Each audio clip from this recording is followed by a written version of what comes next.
Welcome to the Hair Metal Guru. My name is Anthony. This is Charlie. And they call me the guru, and they call her annoying sometimes. I'm just kidding. She's very pretty. She's very nice. And she's very popular on YouTube. But sometimes she likes to get involved in the intro. So anyway, Charlie and I are here to debut a new series that we are starting. And that series is called 10 Things I Think I Think.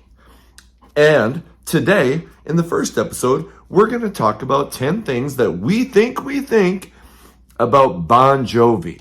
And I would love it if you would like, subscribe, what the hell, ring the bell, if you would like to get notifications to get this kind of hair metal, heavy metal, hard rock content. And Charlie would love it too, and she says that if you don't do that, she's going to bite you. Yeah, because she's very tough. You're very tough, aren't you? So, with that, 10 things I think about Bon Jovi. Let's get into it. Look, I came here to do two things. Chew bubblegum and talk hair metal. And it looks like I'm almost out of bubblegum. Number one, and I don't always want to start off with a negative, but I think that Bon Jovi lost me after Keep the Faith. Faith was a decent album. There are some songs that I like on it. But after the 1-2 punch of Slippery When Wet in New Jersey, it felt like a letdown. After that, we had These Days. And again, I liked it. But by that time, I had just kind of checked out on Bon Jovi. Number two, I think Richie's background vocals were a huge part of that band and their success, especially live. And now that he hasn't been in the band for however many years and John's voice has been struggling, I just really think it detracts from Bon Jovi. They need to get Richie back in the band and make them whole one more time before they call it a career. Number three, I think the song Edge of a Broken Heart that showed up on that Bon Jovi box set, I think it was called like 100 Million Fans, Bon Jovi fans can't be wrong. I think that song should have replaced the song Social Disease on the Slippery When Wet album. Social Disease sucked. Edge of a Broken Heart, I think not only should it have been on the album, I think it could have been a huge hit. I love that song. Number four, I think I was shocked when Bon Jovi had a massive hit in the year 2000 with It's My Life.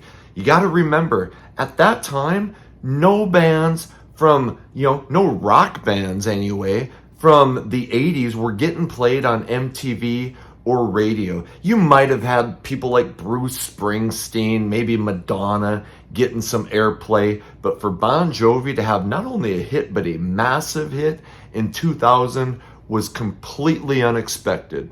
Number five, I think that country song, Who Says You Can't Go Home, that had a female co-vocalist, I think that song was embarrassing.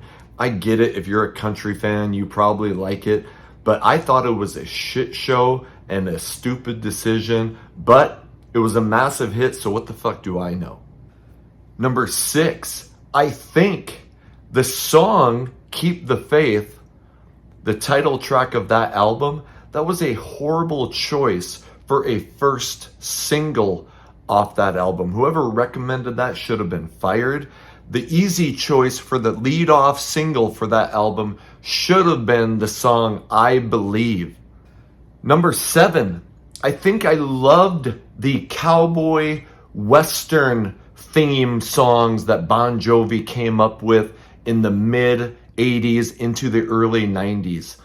Songs like Wanted Dead or Alive, Wild is the Wind, Stick to Your Guns, and Blaze of Glory of John's solo album were phenomenal. More bands, I think, should have done that. They really combined like the old West with the hair metal ballads that were amazing, and they came up with something new and fresh. Cowboy metal is what I called it, and those songs, they grabbed me by the boo-boo. The boo-boo, I tell you.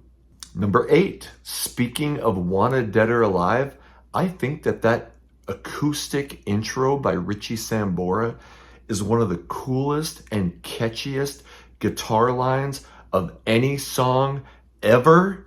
And damn, I salute you, Mr. Sambora, because that song is easily one of my favorite songs of all time.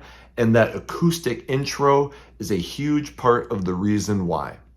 Number 9, I think it's impossible to overstate how popular Living on a Prayer is. So I coach basketball. I train little kids right now and coach, classes and do individual training. But I taught for 12 years up through 2022. And usually, like on the first day of class, you're trying to be funny, you're letting them know who you are, you introduce yourself, all that shit. Well, sometimes on a first day when I would meet new students, I would just randomly burst out with, "Whoa, we're halfway there." And without fail, a shit ton of teenagers would respond with, "Whoa, living on a prayer." Just unbelievable. The power of that song and just the power of music. And remind me not to sing in my videos ever again.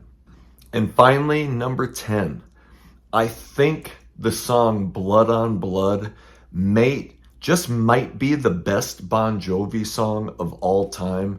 And it has the coolest story. So not only musically is it upbeat and catchy, I mean, just the music will get you, but then you get into the lyrics. And the song, it's like it's John reminiscing about growing up with his two best friends and the things they went through and did together. And then the song kind of gets up to where John is now, and he's thinking about these guys and what they're doing now.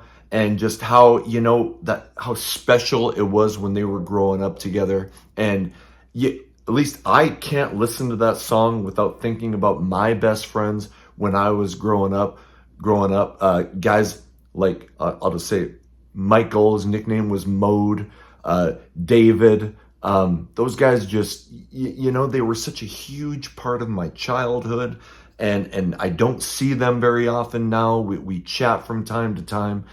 But Blood on Blood just makes me want to reach out and call those guys. And in fact, maybe I will after recording this video, because, man, that's the power of an amazing song, is that it brings you right back to a time and a place. And it reminds you of maybe things that were important that you had forgotten about. So that's 10 things I think about Bon Jovi. And I'm going to continue this series and would love to know your thoughts on the video. Would love to know what other topics you would like me to do a video of this style with, whether it's a band, a person, an artist, something in music. I'm going to invite guys that do the channel, Brian from the Hairband Basement, Ryan, anybody who wants to come on and do these.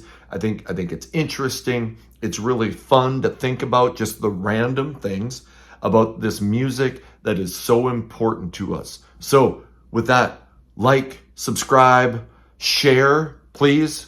What the hell, ring the bell if you want notifications. And thank you to all the people, whether you watch a few seconds or whether you've been watching every video that I've done since the beginning. Truthfully, it does mean a lot. And I wouldn't be doing this if nobody wanted to watch it. So I appreciate you. My name is Anthony. They call me the Guru. Until the next video comes out, take care.